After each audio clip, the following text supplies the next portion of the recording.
Alors, avant de continuer, je vous fais un petit rappel de cours parce que j'ai pas trouvé de vidéo qui était satisfaisante pour moi. Donc, on commence sur cette côté-là, ce sera du rappel. Cette côté-là, c'est la nouveauté.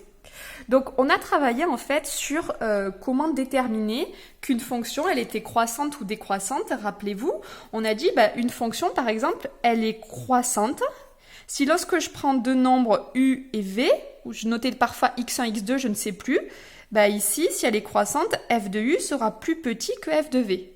Alors qu'au contraire, si on est sur quelque chose de décroissant, si je prends u et que je prends v, je vois ici que f de v, il va être plus petit que f de u, alors que u est plus petit que v.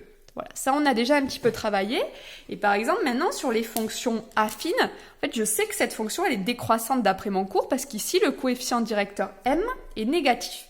Mais rappelez-vous, on l'avait fait aussi en disant ok, je prends soit u, virgule v des nombres des réels, des nombres d'un R, qui sont tels que u est plus petit que v.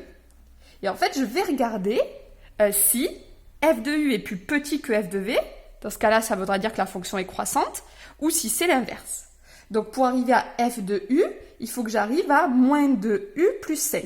Donc, je commence par multiplier par moins 2 de chaque côté. On se rappelle, les oreilles, tout ça. Et là, normalement, vous devez vous dire, ok, je me rappelle, je multiplie par un nombre négatif, donc l'ordre change, donc le signe est dans ce sens-là. Et ensuite, maintenant, pour arriver jusqu'à ma fonction f, il me reste juste à ajouter 5. Donc, lorsque j'ajoute un nombre, qu'il soit négatif ou positif, je ne change pas l'ordre. Donc j'ai ça. Et en fait, ça correspond à f de u. Et ça correspond à f de v.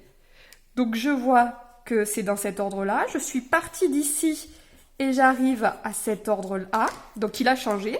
Donc ça veut dire que ma fonction, elle est décroissante sur R. Voilà. Donc maintenant, ici, on peut faire la même chose avec la fonction inverse, puisqu'on sait que la fonction inverse, elle est décroissante. Et ça, c'est plus compliqué qu'une fonction inverse. Donc la première difficulté ici, c'est de se dire, en fait, qu'est-ce qui se passe pour que j'arrive à cette fonction? Alors, je vois bien que je vais partir de x au carré. Alors ensuite, imaginons que sur ce x au carré, j'y applique la fonction inverse. 1 sur x. Donc ça ferait 1 sur x au carré. Et si j'ajoute 3 maintenant, en fait, ça va faire 1 sur x au carré plus 3. Je n'ai pas la fonction que je veux.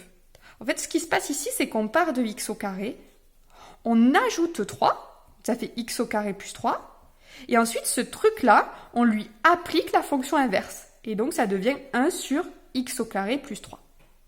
Donc maintenant, on y va. Je vais prendre deux nombres, u et v, appartenant à cet intervalle. Là, ici, on vous dit moins l'infini 0, tel que u est plus petit que v. Et on sait aussi que ça va être plus petit que 0, puisque je vous rappelle que ici, on est négatif ou nul d'ailleurs. Et voilà, on est plus petit que 0, puisque de toute façon, à 0, on va toujours être embêté avec la fonction inverse, donc il faut faire attention. Ensuite, de mon nombre, je vais lui appliquer la fonction carré. Voilà, je vais lui appliquer la fonction carré, sauf que la fonction carré, sur moins l'infini 0, elle est décroissante. Sur moins l'infini 0, la fonction carré, rappelez-vous, elle fait comme ça, la fonction carré, elle est décroissante. Donc si elle est décroissante, tout simplement, qu'est-ce qui va se passer sur u carré et v carré? L'ordre, il va changer puisqu'elle est décroissante. Ensuite, on a dit j'applique 3. Bon, voilà, pas de souci. On est sur la partie facile. J'ajoute 3, ça ne change rien. Et en fait, maintenant, je vais appliquer la fonction inverse. Et cette fonction inverse,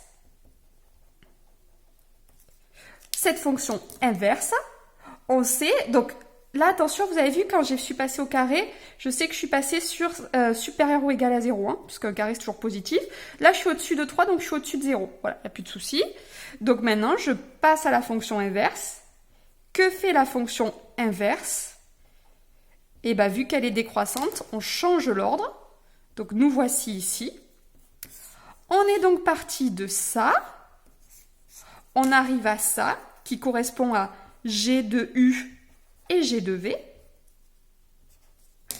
Je peux donc conclure que la fonction, elle est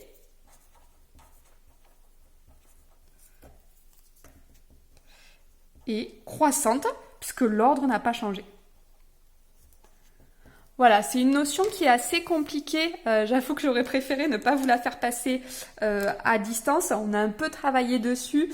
Après, pas trop de pression. Ça, c'est pas tellement des choses qu'on retrouvera. Pour étudier les variations de fonctions, en première, on aura un outil qui est très utile, qui est la dérivée. Donc voilà, il faut en passer par là pour bien comprendre ce qui se passe. Mais ne vous inquiétez pas sur ça, vous ne serez pas interrogé là-dessus.